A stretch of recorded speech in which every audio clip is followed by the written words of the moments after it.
Hello everyone, welcome to this week's collective worship. I hope you're well and safe at home. I hope you really enjoyed our whole staff video that we made last week. It was certainly an awful lot of fun to make, and we've had over 5,500 views of it on the internet, which is great. So this week's assembly is about Peter walking on water.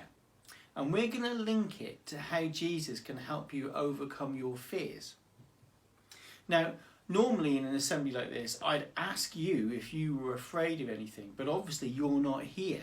So I'm going to show you some really interesting photographs of Rufus, who, well, he's a little bit afraid of cats.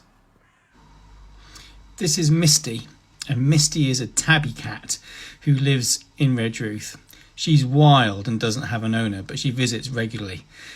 It was the first time Rufus met her, as you can see, and I think she was more confident than him. In assembly today, we're going to look at the story of Peter walking on water. It was late in the evening, and Jesus and his special friends had a really busy day teaching people all about God.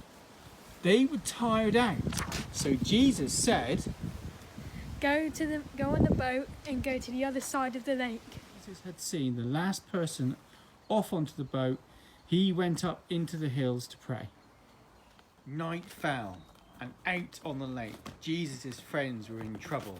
A strong wind had begun to whip up the surface of the lake into really rough waves.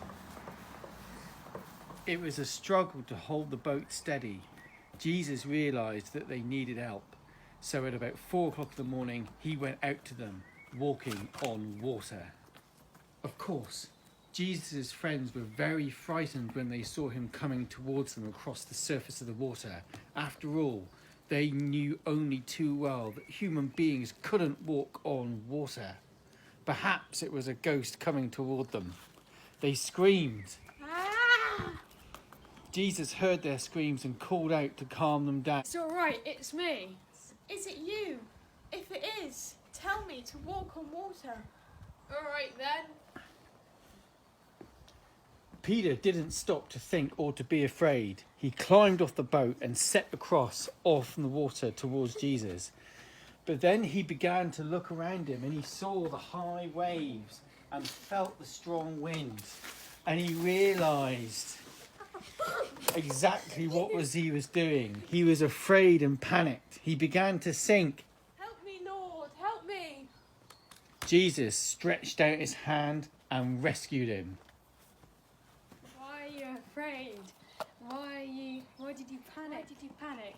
Why didn't you believe I could save you? Now, what did you think of that story? Peter knew that Jesus had special powers and did not question that he would be able to help him walk on water too. All the time Peter kept his eyes on Jesus, he was able to overcome any fears he might have had, and he was safe. But as soon as Peter looked away from Jesus and around at the wind and the waves, he became afraid, and his fear made him sink.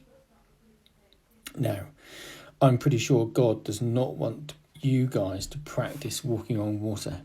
But he is there to help us when we are afraid. If we remember that God is here and we don't panic, we can overcome our fears too.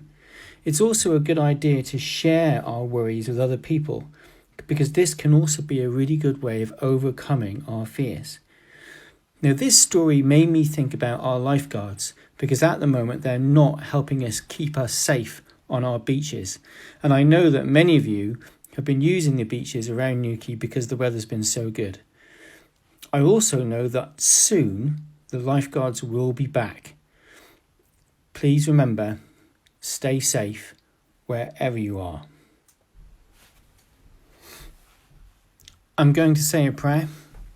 If you want to make it your prayer, say Amen at the end. Dear God, thank you for all the people who help us when we are afraid, for our friends and our families, and for all who give us the courage to overcome our fears. Comfort everyone in the world who is afraid today, and help us to bring comfort and courage to all who need it. Amen.